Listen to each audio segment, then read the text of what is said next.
In The Good Place, a woman named Eleanor dies. Later, someone who looks like her, has her memories, wakes up in the afterlife. And the show wants us to think that these are the same people. And my question is, how are they the same people? When we think about this question, things get really weird and pretty dark. How is she the same Eleanor? Well, she doesn't have the same body. The show doesn't get too much into this, but the body might be some kind of illusion that all of these people are experiencing. Also, it's not the same soul. Now, the show doesn't talk about this, but philosophers do. In 2020 Phil Paper's survey, there was a question that asked about personal identity. And guess how few philosophers said the soul? So few that it wasn't even an option on the survey. So if the woman in Michael's office is in fact Eleanor, the same person who lived that life on Earth, it's because of psychological continuity. They have preferences in common. They both really, really like shrimp. They have beliefs in common. They both think that it is okay to cheat to get ahead. They have similar feelings. For example, they both want to be part of something. Earthly Eleanor really wants to be part of a family. And heavenly or afterlife Eleanor wants to be part of a neighborhood in the Good Place. And they both share memories, memories that seem exactly the same. For example, of eating birthday cake when she's 14 after she's emancipated herself.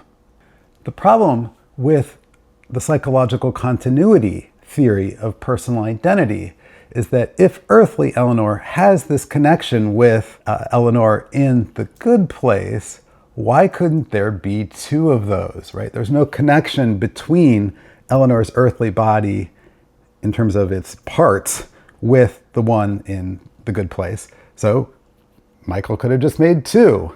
And whatever process it is where the memories and personality, etc., are transferred, that could have been done twice, or 3 times, or many, many times. And if it's done more than once, which one is Eleanor? But in a way, they do have this scenario. Eleanor is rebooted. So there's the original Eleanor when she first arrives at the Good Place, and then there's reboot number 1, and reboot number 2, and so on and so on. There's more than 800 of these. And so does it really matter that they're successive in time? I think that's to fool us, because we're watching the show in time, and so our consciousness kind of unifies all these Eleanors, but they are not unified in consciousness. Number 732 doesn't remember 687 except all the earthly memories they have in common. And so they might as well be at the same time. Time's pretty weird on the show anyway.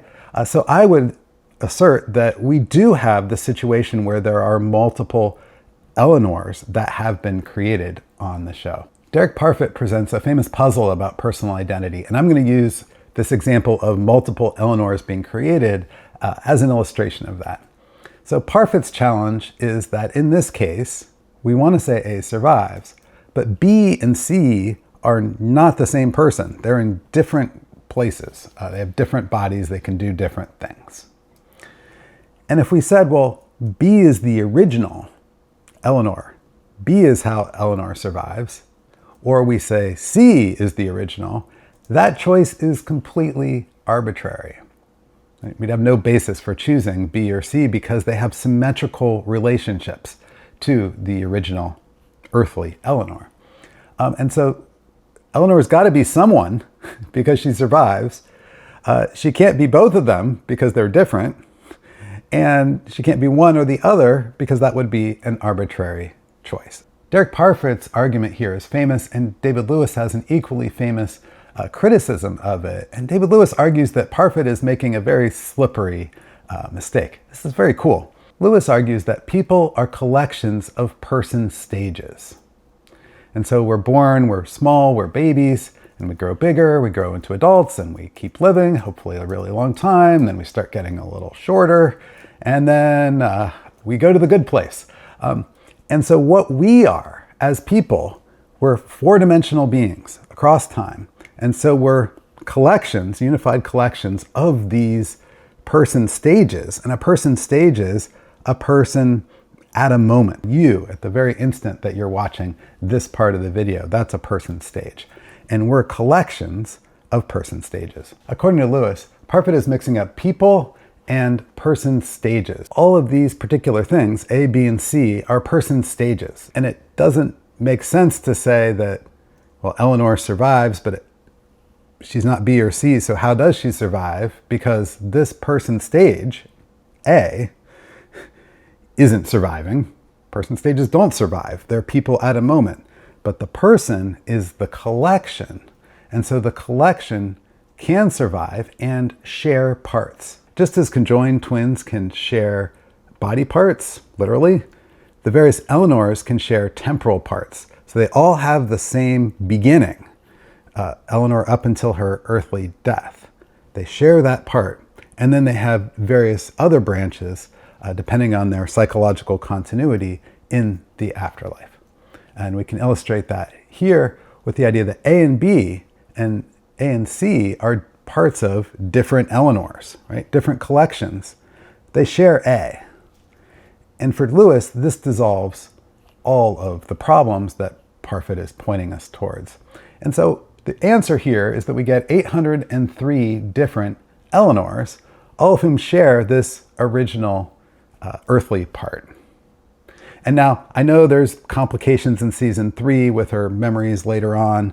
I'm not getting into that. I'll make another video. I know it's really complicated, but we're focusing on this for now. I want to ask you, what is it like for the original Good Place Eleanor? Put yourself in her shoes.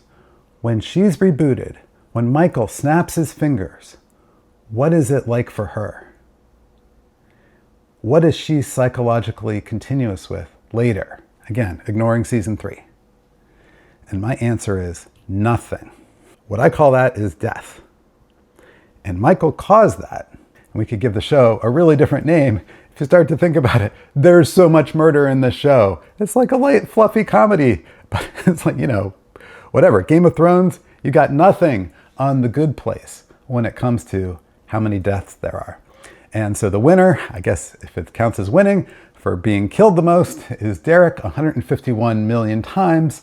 And the biggest perpetrator of murder on this show is not who you would expect it to be. Thanks for watching.